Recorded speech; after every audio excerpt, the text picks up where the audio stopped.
That looks good. I think that we will go ahead and get started. It's after 12, 12:02.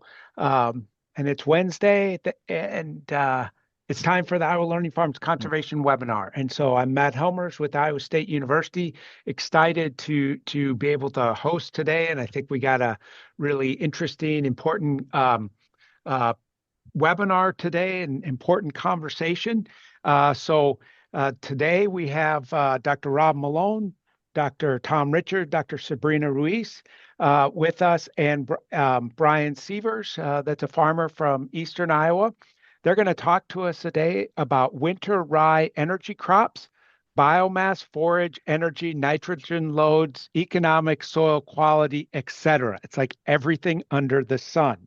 We're going to all get a lot of information. So if you have questions, please type those in the chat box as we go along, and I'll do my best to get those questions to our presenters at the end of the talk. With that, I think Tom's the master of ceremonies for the group here on advancing the slides. So Dr. Richard, I'll turn it over to you. Thank you, Matt. And we'll we'll do some more detailed introductions maybe a little bit as we go along. But I'm really pleased to be here. I'm a retired professor from Penn State University, but did spend 8 years at Iowa State University, and actually got to know Matt when I was there, and also people in Rob and Sabrina's organization, the National Ag and Environment Laboratory, and they're both with the Agricultural Research Service. And Brian was mentioned as a farmer in Iowa who is also affiliated with Raceline Alternative Energy and has been working to really promote some of the ideas that we're going to discuss today.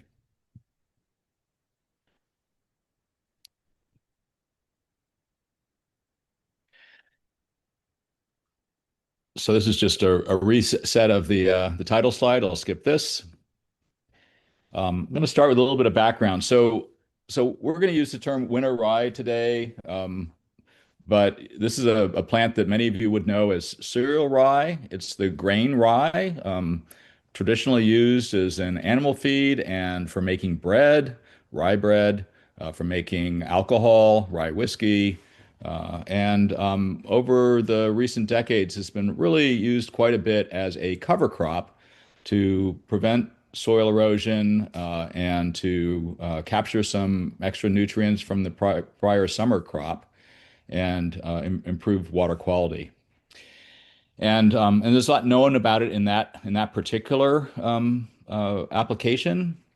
But we have been looking at what happens if you harvest the above ground biomass, and that's in this illustration here, the foreground.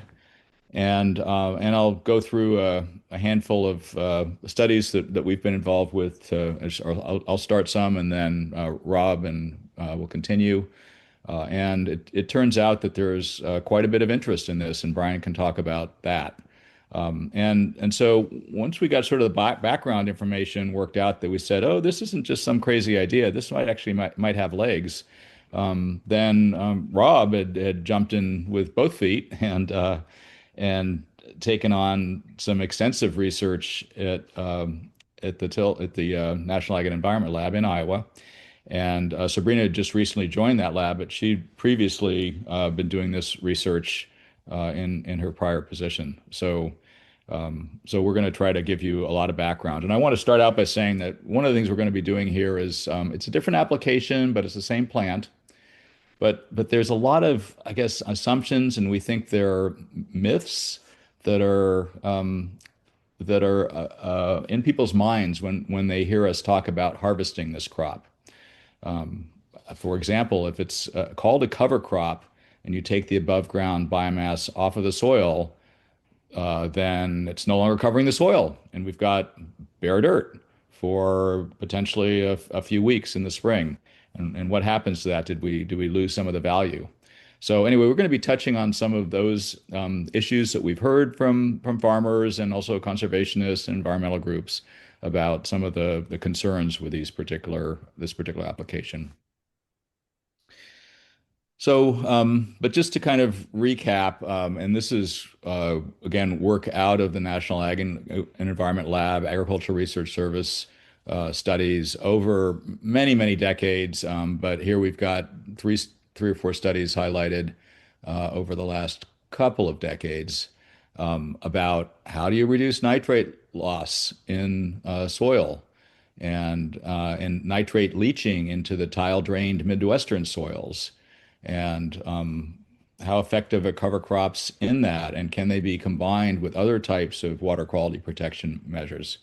So there's actually a pretty long history of understanding how this particular plant works in synergy with conservation programs and water quality programs, and that gave us a really good head start, including some modeling stuff that I'll get to in a moment that we were able to sort of jumpstart some of our thinking on this.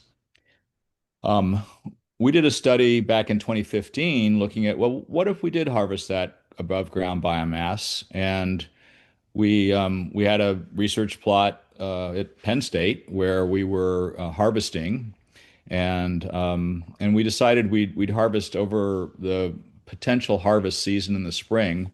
On the chart here, you can see from April 16th to May 10th, and we looked at with and without fertilizer.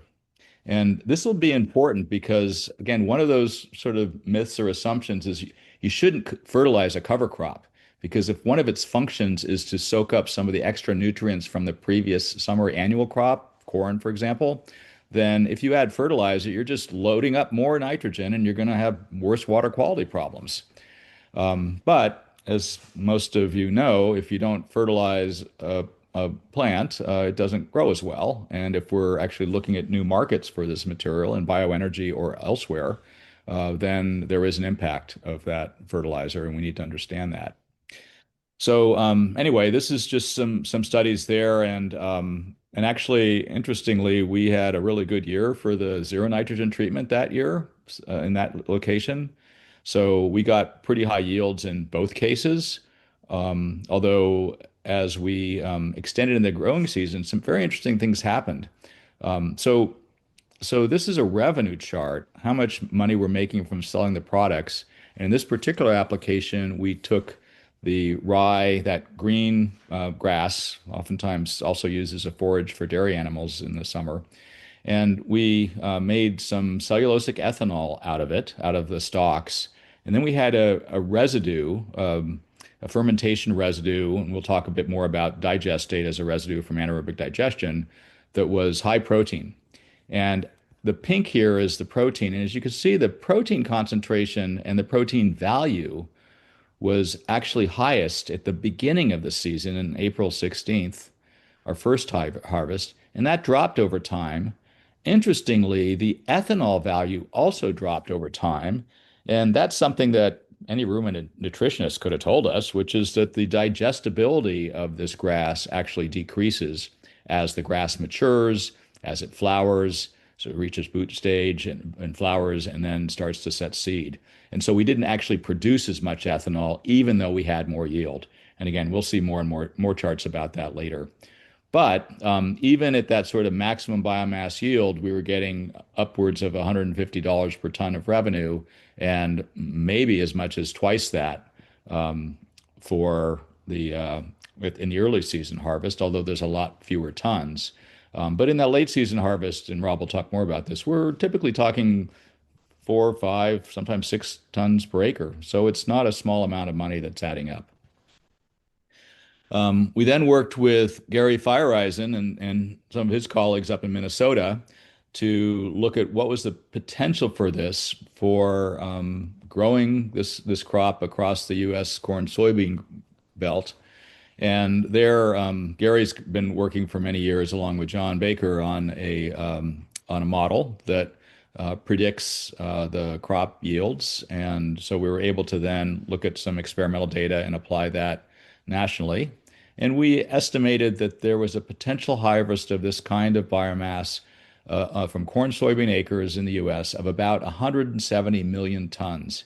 And those are on acres that, at least when we did the study a little more than 10 years ago, as best we could tell, were largely fallow acres.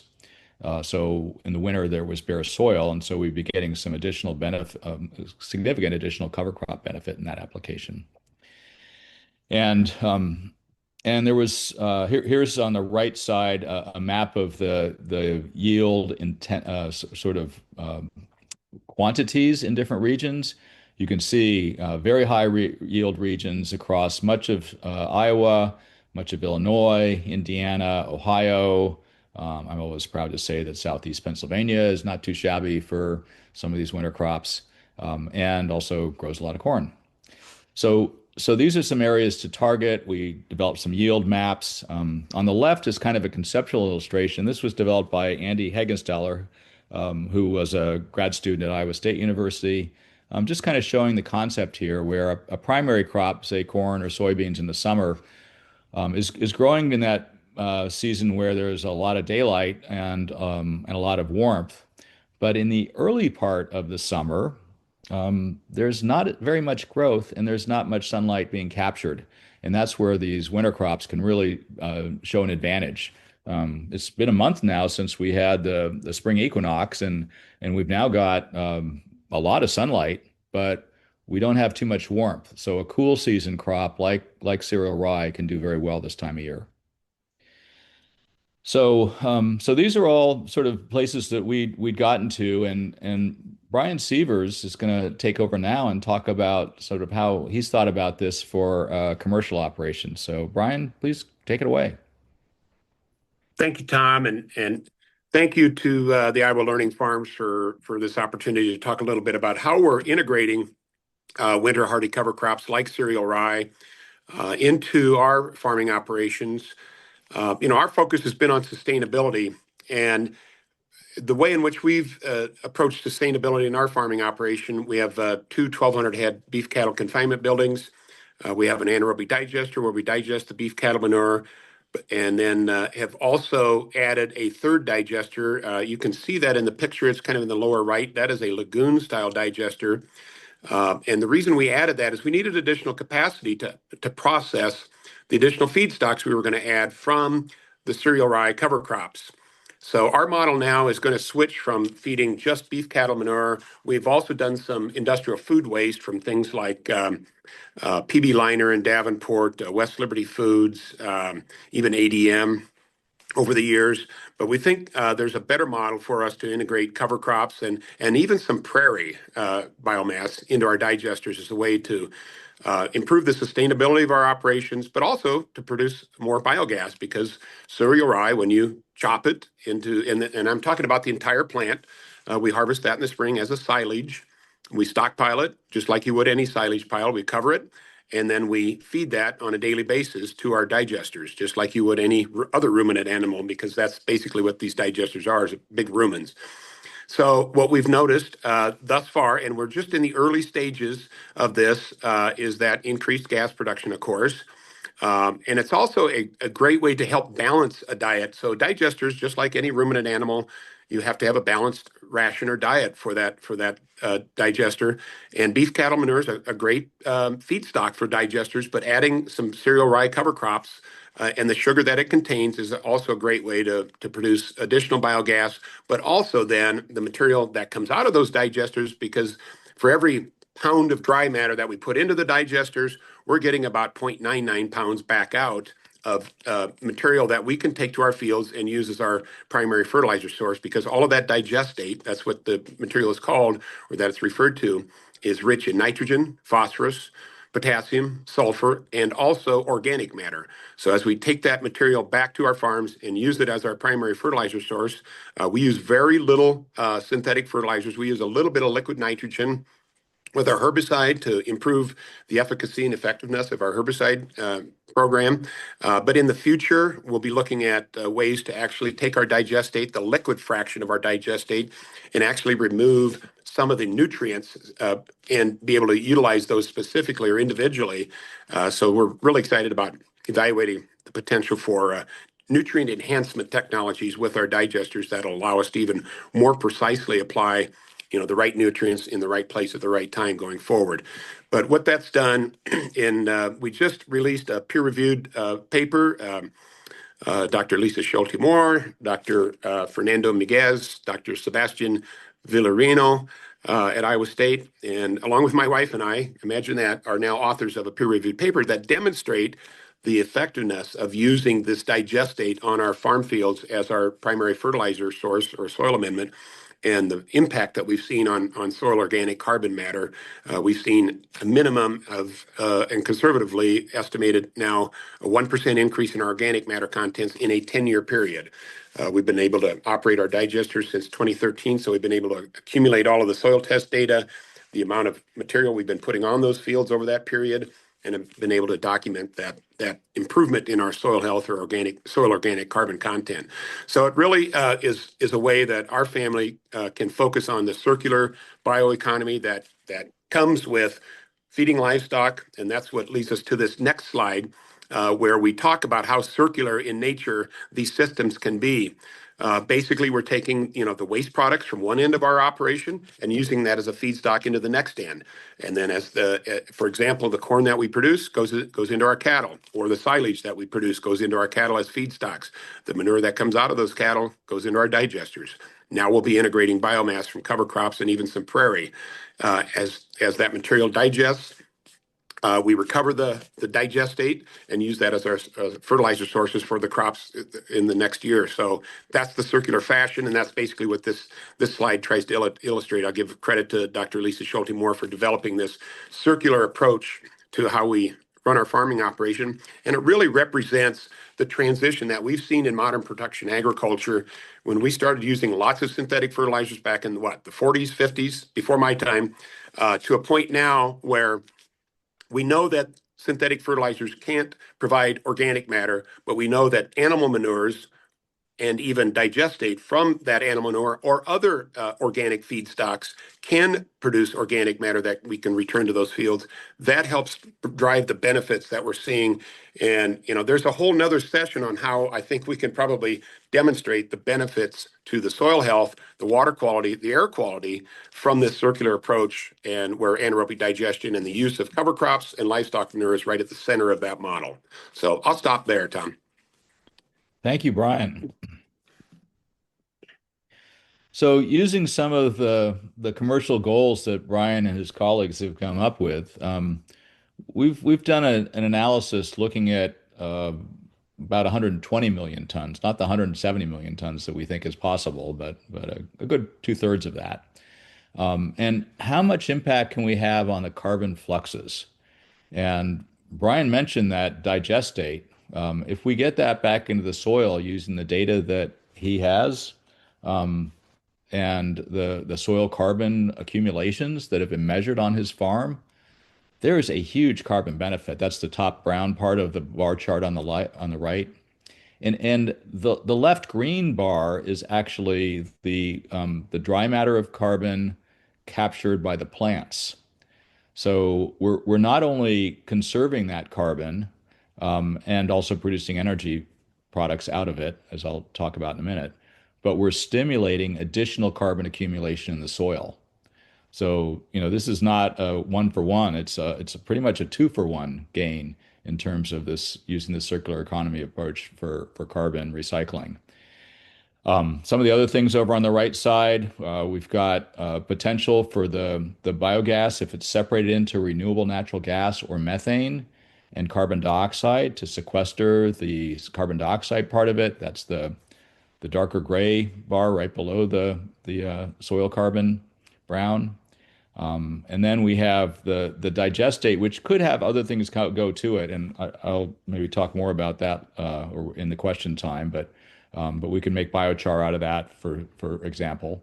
And then there's also the potential for the offset if we make RNG from the methane fraction of the biogas, which goes into the pipeline network, and as renewable natural gas substitutes 1-for-1 for fossil methane and can be distributed pretty much across the country to various end users.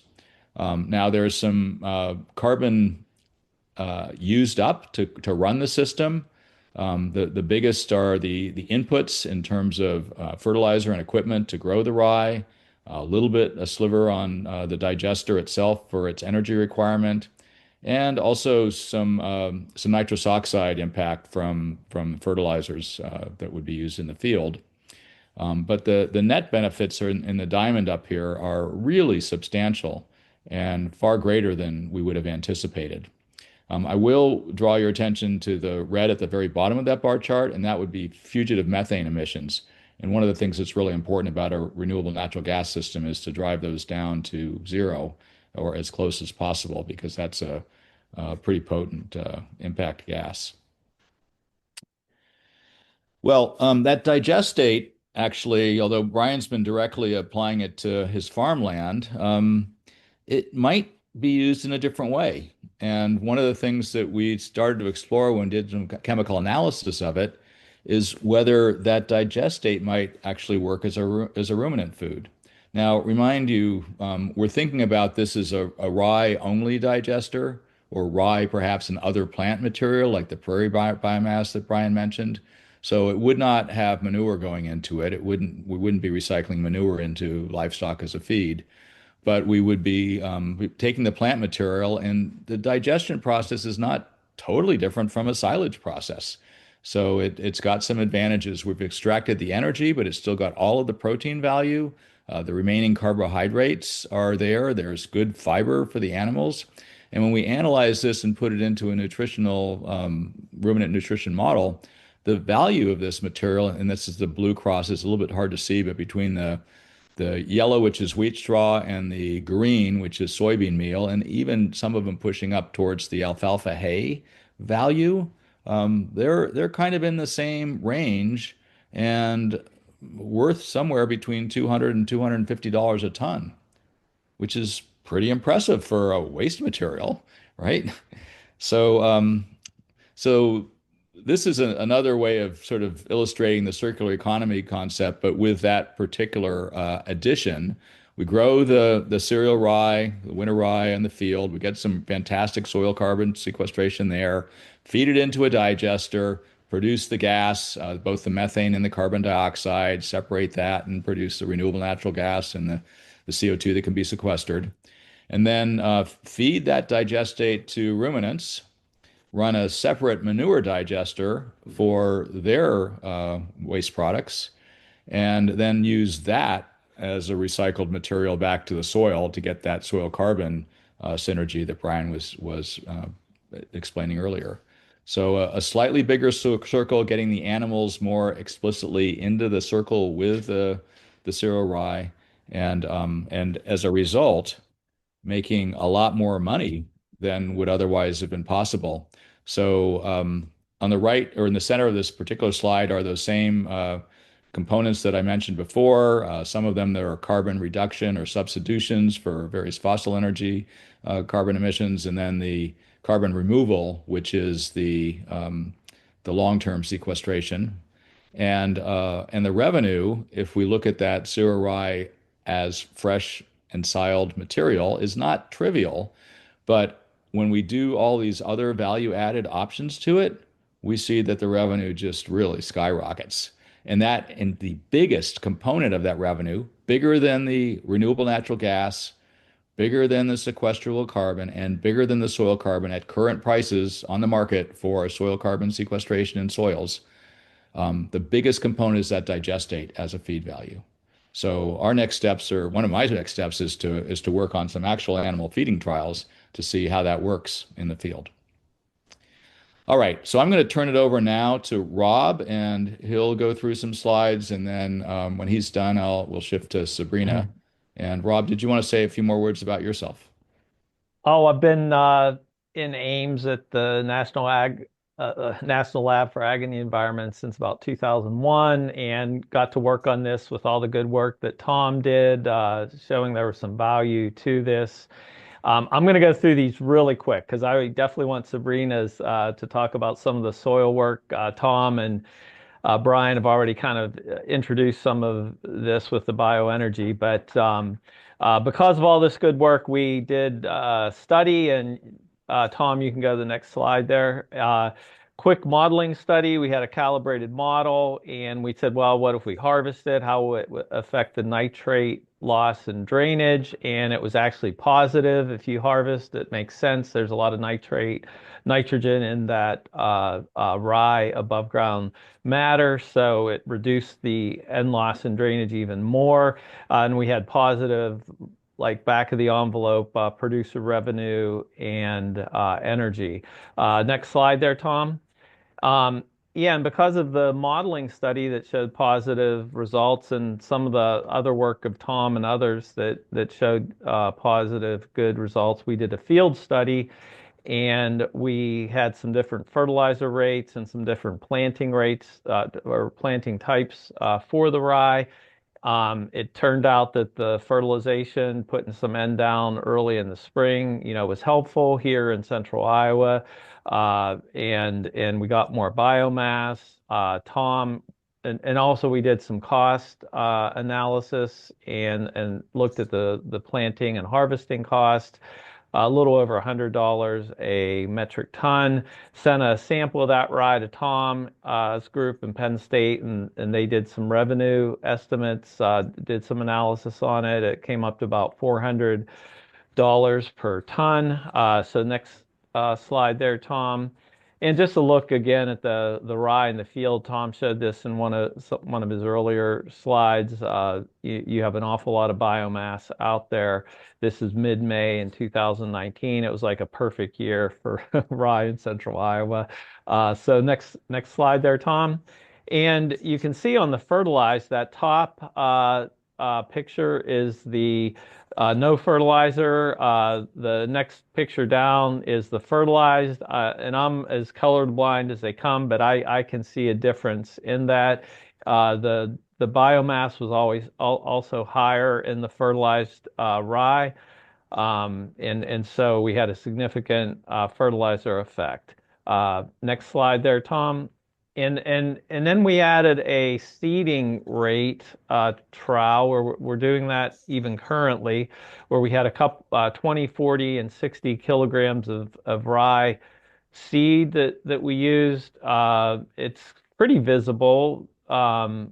This is 2022 and 2023 that the lower seeding rate in early May, you have a little bit more green ground cover with the higher seeding rate, but you still, at the end of the season, I don't have some of the results here, but at the end of the season, we didn't really have a big difference, a significant difference if we sampled the rye at the different seeding rates. So that you could plant the lower seeding rate and still have a good bit of biomass, lower than recommended seeding rates. So next slide there, Tom. And then because of some of these positive effects, we did a kind of a larger modeling study across some of the corn, soybean states in the tile-drained Midwest, and we had, just our kind of tedious modeling study showed we could reduce the NLOS 27% relative to no rye, and we get a lot of biomass out of harvesting before the soybean planting, because you can go a little longer in the spring before planting the soybean. So that's like middle of May for the most part. We harvested, we get a lot of biomass, a lot of energy. The energy is equivalent to almost 9 billion liters of fuel ethanol, and Tom's group did most of that analysis, and we could, in fact, roughly triple the U.S. cellulosic biofuel production just in a few states on tile-drained corn, soybean acres. Next slide, Tom. And here's a look at the maps we produced from that. We just tried to estimate county by county how much rye we could do on corn, soybean acres, and how much NLOS there would be in each county, depending on how many acres of corn, soybean there were and tile-drained acres. And you just add that up, and you get a whole lot of nitrogen loss reduction in a pretty significant amount compared to like the Mississippi River, how much nitrates exported to the Gulf from the Mississippi River. So next slide, Tom. And then we just have kind of some back of the envelope calculations here. The a ton of rye, a metric ton of rye, it can be equivalent to about 480 liters of ethanol energy. In comparison, the corn produces about a ton of corn produces about 420 liters of ethanol. Just estimate if the price of ethanol is $2 a gallon, or let's say 50 cents a liter, that equals $250 per ton. I think Tom kind of came up with it, said about 250 in some of his forage or digestate slide earlier. So we have, let's say, cost of harvesting and planting, you get a little over $100 a ton versus, $300 or more a ton from harvesting and the value of that. So now Sabrina's turn. All right. So I'm going to talk a little bit about the impacts of cover crop harvest or winter rye harvest on soils. And so about the same time or shortly thereafter that Rob was starting to look and Tom were starting to look into harvesting cover crops, I was at University of Nebraska-Lincoln as a postdoc and research professor, working with Dr. Humberto Blanco, and we were looking at, well, what if we gain some additional ecosystem services from these cover crops? But one of the concerns is, what happens with soil? Next slide, please. So when we think about we're running more equipment over the soil, we're taking off this biomass, do we have increased erosion risk? Are we potentially losing carbon? Are we dealing with extra compaction? What about water capture and storage, soil biology? How are all these different pieces that make our soils function affected by this? And in the lower right photo, you can see a person standing on a wagon or a trailer of rye biomass that we harvested from some plots near North Platte, Nebraska. And that was, we planted it after corn silage in September, and then we were harvesting this right around that May 10 mark. Next slide, please. So one of the things we wanted to know is, well, what does the literature show regarding harvesting cover crops for these biofuel, livestock production, offsite uses? And so we put together this paper. And next slide, please. And so this table is looking at what we found with some of these different soil properties, and there isn't a lot of soils data out there. But what we did find is that soil carbon, when they harvested triticale cover crop, no effect. And so carbon is very important because it's part of the catalyst for a lot of changes in other soil properties, feeds the soil microbes, which then process the organic matter and subsequently can lead to many other good things happening in our soils. So compaction, not affected, and we measure that by looking at the bulk density. Water capture and storage, so our water infiltration, how much of that rainfall will actually get into the soil, and then how much is stored, not affected. And then erosion potential, also not affected. And we were looking at these studies, we're looking at that in some very wind-prone states like Kansas for wind erosion, and then water erosion, Canada for that particular study. So overall, minimal effects on this particular suite of soil properties. Next slide, please. But what about biology? There's not a lot of work on the biological aspects under harvesting of cover crops, but given that their food source, soil carbon, is not appears to not be affected by harvesting the cover crop, we can hypothesize that also the soil biology, whether it's the soil microbes, earthworms, are likewise unaffected. Now, when we're talking about soil nitrate or soil N, some of what Rob and Tom showed earlier showed reductions. And this study here that I'm showing for the three figures, site A, B, and C, was actually under sweet clover that they disked or sweet clover that they harvested as hay. And because it's a legume, we do expect a little bit higher soil nitrogen. But regardless of if you compare the harvested sweet clover against the disc sweet clover, they are not different in terms of the amount of soil nitrate. Next slide, please. So the question then becomes, well, why are we having these minimal impacts on soils? Which it's a good thing, but still interested in why.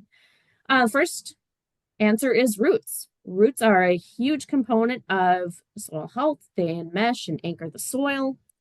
And cover crops like cereal rye can produce a lot of root biomass. Just over half a ton per acre in the upper 12 inches. Second answer is we're leaving stubble behind. If you harvest these cover crops at about a 3-inch cutting height, you leave just under half a ton per acre of stubble. Now, it's slightly lower than what is recommended to reduce erosion, but, and this leads us to our third answer, we're not harvesting until later spring. So we're leaving that cover crop in place during the critical periods during winter and spring when the soils are most susceptible to erosion. Next slide, please.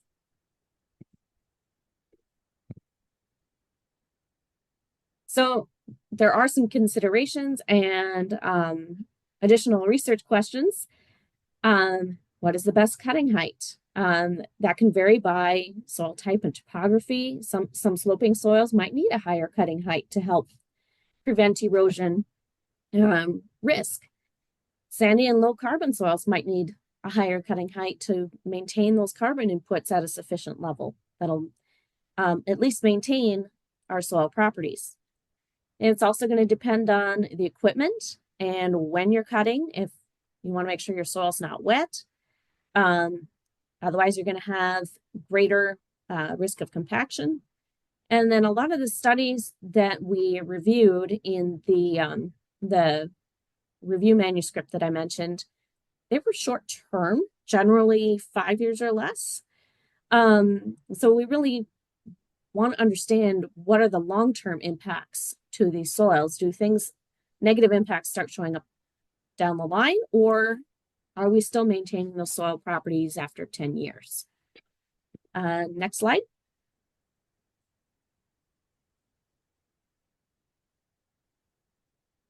Rob or Tom, were you doing the conclusions? Yeah, but did it not? I'm sorry. Probably questions now. Actually, yeah, I think that's probably the best strategy. Yeah, in the interest of time, maybe we can go to the last slides there to do the CCA CEUs. If you watch this webinar live and are wanting to earn a CCA CEU, please email Alena Whitaker, ALENAW at iastate.edu by 5 o'clock today. Include your name, the name you entered to watch the webinar, and your CCA number. Again, ALENAW at iastate.edu. Let's go to the next slide. If you watch this webinar live and are willing to fill out the voluntary demographic survey, we'd greatly appreciate it. You can scan that QR code or go to the website there at iowalearningfarms.org/survey. Only one survey response is needed for 2025 webinar. So if you filled one out from watching a 2025 webinar, we greatly appreciate it. And if you're willing to do so, we also would greatly appreciate that. Next slide, we'll put a plug in. Ooh, debunking wasp pollination. Okay, we gotta change. So Kate Borchardt, that's a postdoctoral researcher at the University of Massachusetts Amherst, will be here next week to talk about that. And then the next week, next slide should be, you can find today's webinar and all previous webinars in the ILF webinar archive. website is there. You can also go to YouTube and subscribe on our Iowa Learning Farms webinars page. So there are a few questions that have come in. We'll maybe start with, does the effectiveness of fertilizing rye cover crops dramatically reduce when seeding takes place at cool temperatures? Well, I'm not going to answer that, I don't think, but what a problem we had with our fertilized rye area was it's a highly fertile soil, kind of at the bottom slope. I mean, if you take soil samples there to 2 feet, it's just as black can be, that soil. And we did get a fertilizer response a couple years, other years we don't, that it's not significant. It usually tends to be a little higher on the fertilized, but the variability from plot to plot is not big enough to detect a difference. What we were really interested in when we did the seeding rates, higher and lower seeding rates and higher and lower fertilizer, we were thinking we might see, maybe more effect of fertilizer on the higher seeding rates, or it'd be interesting if we found them across all the seeding rates. But probably different areas, and I think Tom can answer this. Like in Pennsylvania, on some of their soils, they noticed a really big fertilizer effect. I think in Iowa here, with the cooler temperatures and the very, very high organic soil, and highly fertile soil, we didn't see as a much of an effect at the site that we did. Yeah, and I'll ask Brian to follow me, but if in case he's got some experience. But I mean, I have notoriously been a little bit slack in getting my winter crops planted on time. So I've had some times when I have had a late planting, and I think if you get an establishment, we're talking about fertilizing in the spring. I am not convinced that the idea of fertilizing in the fall would be as beneficial, both either for the crop, but definitely not as beneficial for water quality, because there's a lot of opportunity for extra nitrogen to leach across the winter. Well, depending on the spring and how it warms up, even a late planting, if it gets a little establishment in the fall, can really zoom up in the spring and maybe catch up, although I haven't done the controlled studies. Brian, do you have any experience that you could share? Sure. In our situation, we're after harvest of our corn, we're actually taking all of the corn stover off because we use that as bedding in our cattle barns. And of course, that becomes another, not only bedding for the cattle, but feedstock for the digesters. So our cover crops are seeded late. They're seeded in the second half of October, generally, after we've finished with corn harvest and baling of the corn stover and removal of the bales is when we get our cover crops seeded. So yeah, you're exactly right. Our cover crops are generally pretty small, but all we need to do is get those little guys to germinate and maybe 2 or 3 inches tall.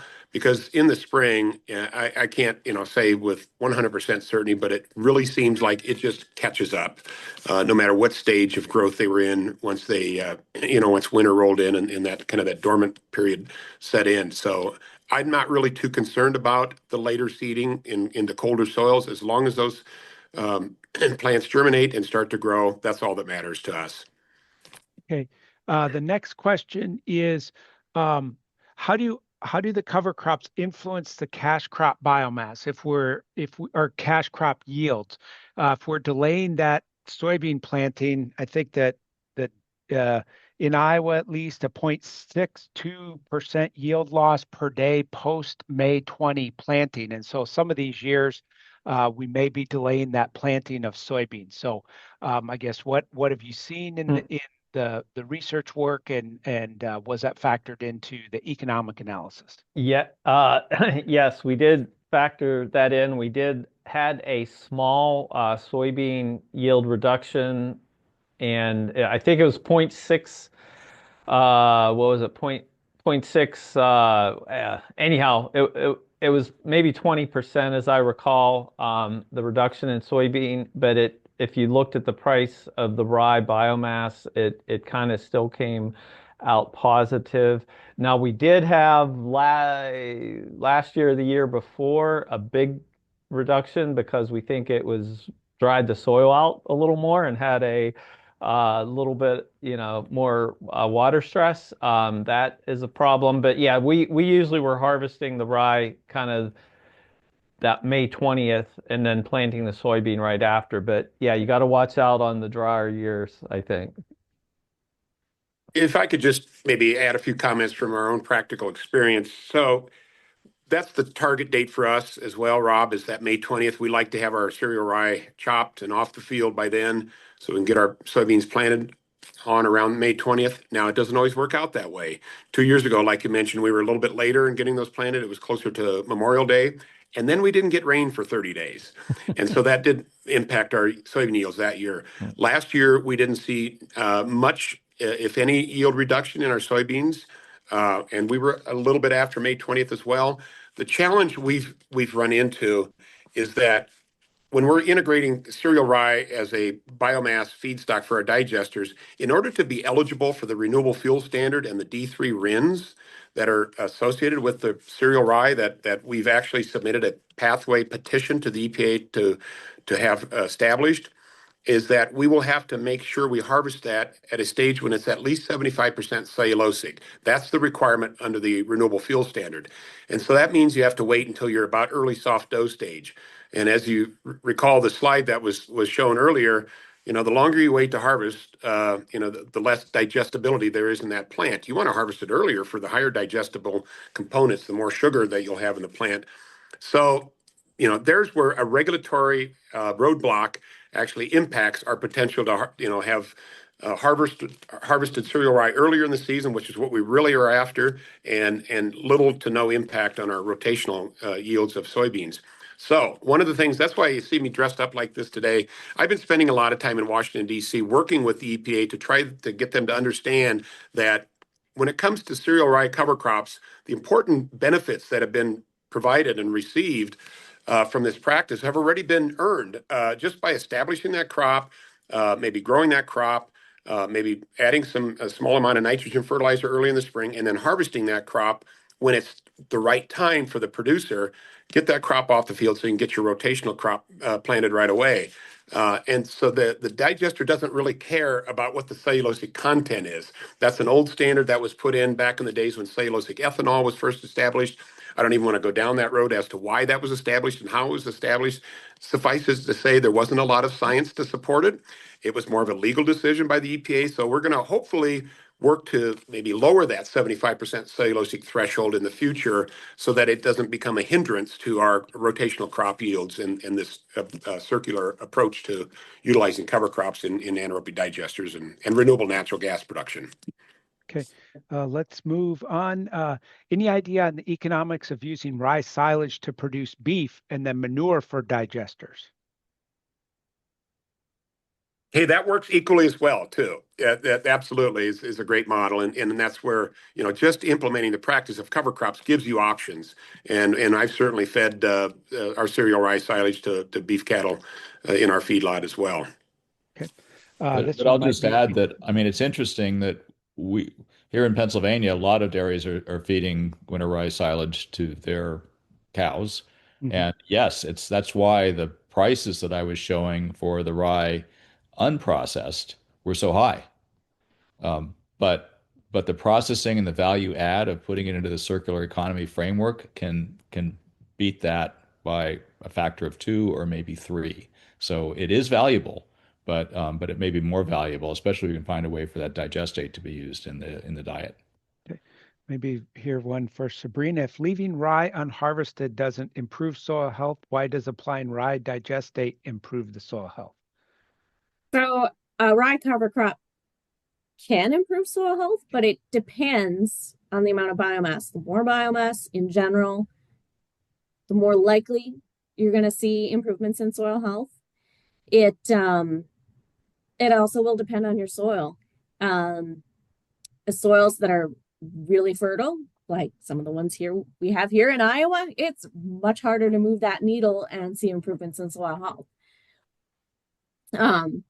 If you're planting a cover crop after corn stover removal and you're getting a lot of biomass, or even after corn silage, you can see improvements or better soil health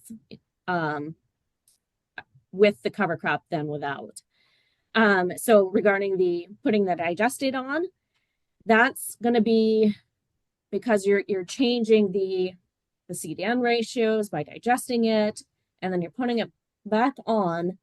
The microbes will generally like a lower C/N ratio type food source than those that are higher. So you feed the microbes, you stabilize more organic matter, and therefore you get improved soil properties. Tom or Brian, were you going to add anything there? Okay. Okay. All right. I think that if anybody has another question, please type in. Otherwise, a couple logistical things again. Email Elena Whitaker if you're needing a CCA CEU. You can email her at alenaw@iastate.edu. Include your name, the name you entered to watch the webinar, and your CCA number. I've included that in the chat box. Please do that by 5 o'clock today so she can get that information submitted. Please tune in next week to hear about wasp and pollination. So something different. And yeah, yep, Tom. And then if you want to watch or forward this archive webinar to someone, it will be archived on the Iowa Learning Farms website very soon. And Tom, I'll turn it back to you. Yep. I just wanted to catch up on some questions that were early when we were presenting. One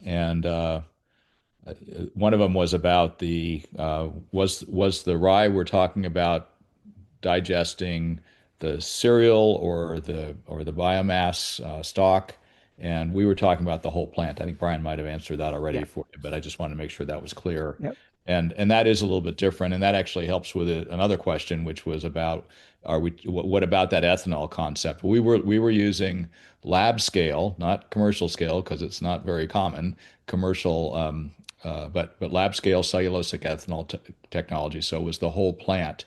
However, rye is a grain, and if you let it grow to maturity, then it can produce ethanol just the way corn does, and that is done in Europe. But it takes a whole lot longer, and it impacts the rotational summer crop quite a bit to let it go to that stage. And I might just add too, with regard to the harvest of our cereal rye and then using it in anaerobic digester applications, it really helps to support this circular bioeconomy, because that renewable natural gas that we produce not only can be used as a transportation fuel. There's a lot of CNG trucks running on the road today, and suffice it to say that 99% of the CNG trucks that are running on the road today are running on renewable natural gas. But it can also be used as a fuel source for ethanol industry, biodiesel industry, renewable diesel industry, SAF, hydrogen, you name it. That's where the methane molecule, I always look at it as the Swiss Army knife of renewable energy sources, because we can use it as a direct transportation fuel, but also as a feedstock for those other renewable fuel sources, so liquid fuels especially. So, that seems to be the much more efficient process and way to utilize cover crops as in an anaerobic digester, and then use the renewable natural gas to produce other renewable fuels if that's the path forward.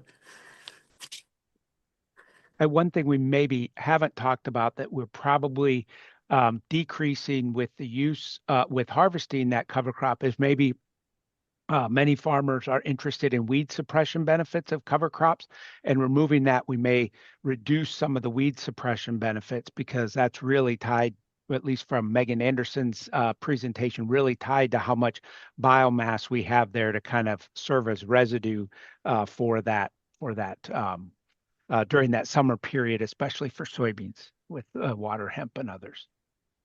So, but we have, in the interest of time, we do try to keep them to an hour. There probably could be more questions, but really appreciate the thorough overview from Tom and Rob and Sabrina and Brian. Thank you so much. I would encourage folks to go back and watch the webinar if you missed something, because there was a lot of information there. And I think Tom and Rob and Sabrina, you had all the references in there, listed in there, so folks can go screenshot that to find those references and reach out to folks if you can't find something, we'll definitely help you find it. So with that, thank you so very much for participating in the webinar, and thank you everybody for attending. Yeah. Okay. Thanks. All right. Thanks, everybody. That was great. Okay. You all have a great rest of the day. Thanks, Matt. And thanks, You bet. everybody. You bet.